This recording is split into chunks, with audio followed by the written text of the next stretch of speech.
Hi friends, good evening. आप सभी का फिर से स्वागत है मेरे YouTube channel mathematics bye Vicky Kumar.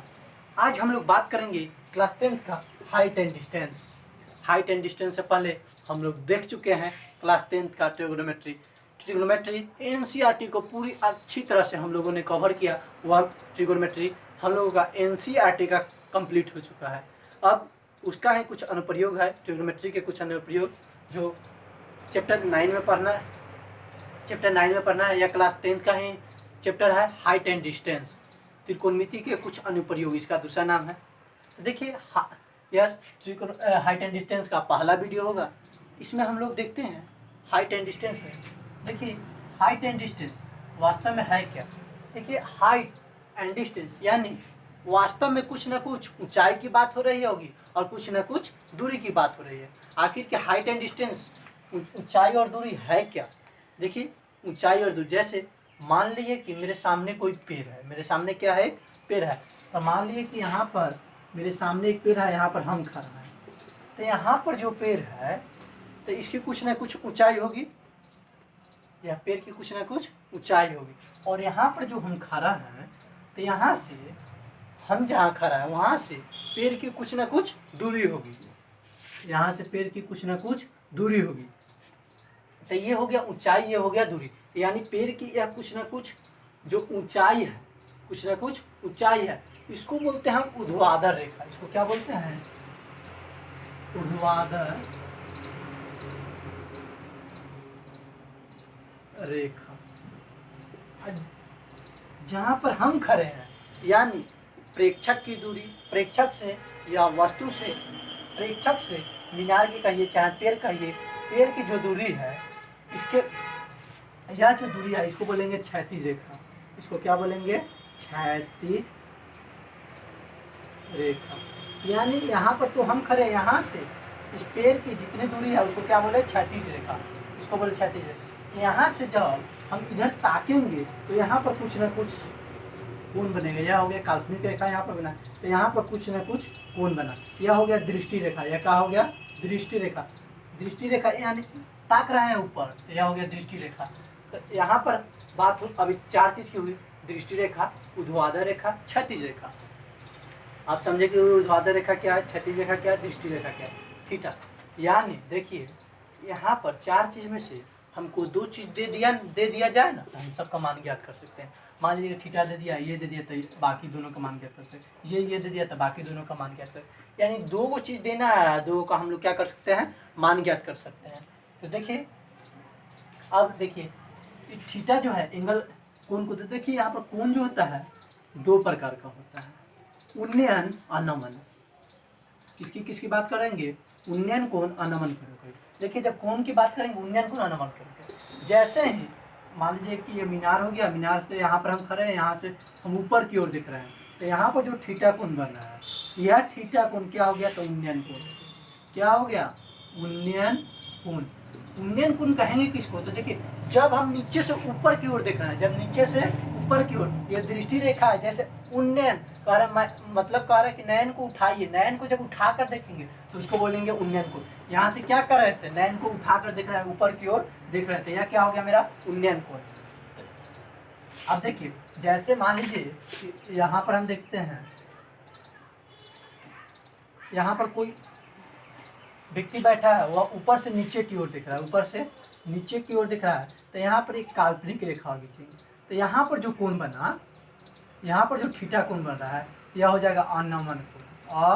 अनमन मतलब अनमन कोण, कहने का अनमन कोण का मतलब नयन को जब नीचे किए तो अनमन कोण मतलब जब हम नीचे की ओर देख रहे हैं तो वहाँ पर जो कोण बन रहा है वह कोण बन रहा है अनमन कोण। जब हम ऊपर की ओर देख रहे हैं तो वह कोण बन रहा है कौन कोण, उन्नयन कोण। तो बात समझ में आई, ऊपर की ओर देखेंगे तो उन्नयन कोण और नीचे की ओर देखेंगे तो अनमन कोण।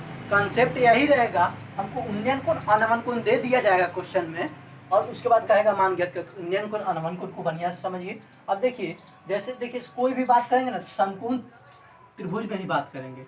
जैसे हम त्रिकोणमिति में देख रहे थे तो समकोण त्रिभुज में मान लीजिए कि समकोण के त्रिभुज के सामने की भुजा, तो ये हो गया मेरा कर्ण हो गया, ये क्या हो गया कर्ण। आइए देखिए थीटा कोण है, थीटा कोण के सामने की भुजा क्या हो गया, लंब हो गया। क्या हो गया, लंब हो गया। थीटा कोण के सामने की भुजा क्या हो गया, लंब। और ये मेरा बच गया सो आधार हो गया, बच गया सो आधार हो गया। यानी इसको भी लंब कर्ण आधार पर ही हमको देखना है। यानी देखिए, या तो हमको थीटा का मान दे देगा तो कर्ण का मान दे तो लंब और आधार निकालना रहेगा। अगर थीटा का मान दे दिया, लंब दे दिया, तो आधार और कर्ण निकालना पड़ेगा। तो इस तरह हमको उसमें रिलेशन ज्ञात करना पड़ता है। जैसे आपको हम बताए हैं साइन थीटा बराबर क्या होता है, P/H, लंब बटा कर्ण। यानी देखिए, तो यहाँ पर दो चीज, साइन थीटा जो है रेशियो को दे रहा है, लंब और कर्ण के रेशियो को, लंब और कर्ण के रेशियो को दे रहा है, तो हमको उस समय आधार भी निकालना होगा। मान लीजिए कि साइन थीटा, जैसे यहाँ पर थीटा की जगह दे दिया 30 डिग्री और यहाँ पर लंब दे दिया ए का, कर्ण नहीं दिया, तो उसके बाद हमको कर्ण निकालना पड़ेगा, आधार निकालना पड़ेगा। इस तरह का क्वेश्चन देंगे। जैसे देखिए, हमको दे दिया, बोला थीटा बराबर 45 डिग्री, थीटा बराबर कितना डिग्री दे दिया, 45 डिग्री, और दे दिया एच बराबर 5 मीटर। तो हमको लंब और आधार निकालना पड़ेगा। तो कैसे निकालेंगे वो हम क्वेश्चन करेंगे तो उस पर देखेंगे। ये था आपका हाइट एंड डिस्टेंस की बेसिक बात। यह क्या था, हाइट एंड डिस्टेंस की बेसिक बात। अब हम चलते हैं NCERT 9.1 का क्वेश्चन नंबर 1 देखते हैं, वहाँ पर समझेंगे आपको और बहुत अच्छी तरह से क्वेश्चन को समझाएंगे। देखते हैं 9.1।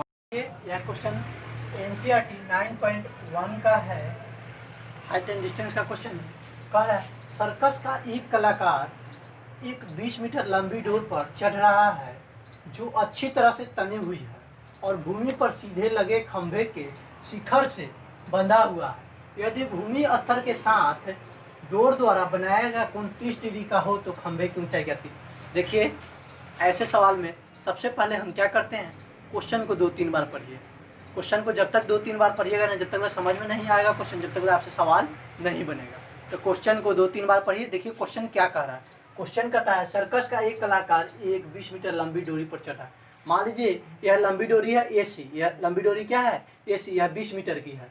इस पर एक सर्कस का कलाकार चढ़ा है जो अच्छी तरह से तने हुई है और भूमि पर सीधे लगे खंभे, यानी भूमि पर यह जो हो गया, मान लीजिए भूमि पर यह खंभा खड़ा है, यह क्या हो गया, खंभा। ये किस पर खड़ा है, भूमि पर। ये रस्सी टंगा हुआ है, यह रस्सी क्या हुआ है, तनी हुई है, खंभे के साथ बना हुआ। यदि भूमि स्तर के साथ डोर, मतलब यह डोर हो गया, ये भूमि हो गया, स्तर के साथ डोर द्वारा बनाया कोण 30 डिग्री, यानी ये जो डोर हो गया और भूमि जो हो गया, ये दोनों के द्वारा बनाया कोण कितना डिग्री का रहा, 30 डिग्री का हो तो खंभे की ऊंचाई क्या थी। तो खंभा यही ना है, तो इसकी ऊंचाई को हम कुछ ना कुछ मान लेंगे। तो सोल्यूशन में आंसर देखिए कैसे करेंगे। देखिए, माना कि खंभे की ऊंचाई, माना कि खंभे की ऊंचाई h मीटर है, यानी इस खंभे की ऊंचाई कितना मान लिए, h मीटर। खंभा की ऊंचाई कितना मान लिए, h मीटर। तो देखिए, अब हमको खंभा की जब ऊंचाई मान लिए तो देखिए यहाँ पर देखिएगा 90 डिग्री के सामने ये कर्ण हो गया और ये थीटा के सामने लंब हो गया। कर्ण और लंब का संबंध किसमें होता है, यानी अब देखिए, अब साइन जितने भी ट्रिग्नोमेट्रिकल रेशियो हैं, साइन, कॉस, टैन, कोसेक, सेक, इन सभी में हम आपको देखना है। ज़्यादातर साइन कॉस टैन में ही देखिएगा कि जल्दी होगा, नहीं होगा तो उसको। तो देखिए, तो लंब और कर्ण का संबंध किसमें है, तो साइन में है। तो देखिए साइन थीटा क्या है, लंब बटा कर्ण, P/H। P मेरा क्या है, देखिए AB भुजा है, P क्या है, AB भुजा है, P कितना है, AB भुजा, H क्या है, AC भुजा है। यानी साइन थीटा बराबर क्या है, AB/AC। थीटा की जगह क्या है, थीटा की जगह देखिए तो यहाँ पर कितना है, 30 डिग्री, तो यहाँ पर 30 डिग्री, यानी साइन 30 बराबर AB/AC। तो देखिए साइन 30 का मान आपको हम बताए होंगे, साइन 30 का मान कितना होता है, 1/2। देखिए AB, A से B की भुजा को कितना का मान है, तो H देखिए। AC यानी इसकी ऊंचाई कितना है, 20 मीटर। कितना है, 20 मीटर। अब क्रॉस मल्टीप्लिकेशन कीजिए, तिरछा तिरछी गुना। अब 2 से H में गुना कीजिएगा तो 2H हो गया बराबर 20 हो गया। 2H बराबर क्या हो गया, 20। 2H बराबर क्या हो गया, 20। तो हमको अब H निकालना है। देखिए, तो ये दोनों का संबंध गुना में है तो भाग में आ जाएगा, तो 20/2, यानी काटेंगे तो H बराबर 10 मीटर। H बराबर 10 मीटर। H बराबर कितना हो गया, मीटर था तो मीटर देते, तो सब लास्ट में दे दिया आपको। H बराबर H क्या माने थे हम, H जो है माना कि खंभे की ऊंचाई। H किसको माने थे, खंभा की ऊंचाई, यानी खंभे की ऊंचाई कितना हो गया, 20 मीटर। कितना हो गया, सॉरी 10 मीटर। तो यानी हमसे क्या पूछा था, खंबे की ऊंचाई पूछा था, तो खंबे की ऊंचाई कितना आया, 10 मीटर आ गया। तो यही मेरा आंसर हो गया, यह था क्वेश्चन नंबर 1। अब हम अगले वीडियो में बात करेंगे क्वेश्चन नंबर 2 और उसके आगे की बात करेंगे, देखेंगे अगला वीडियो।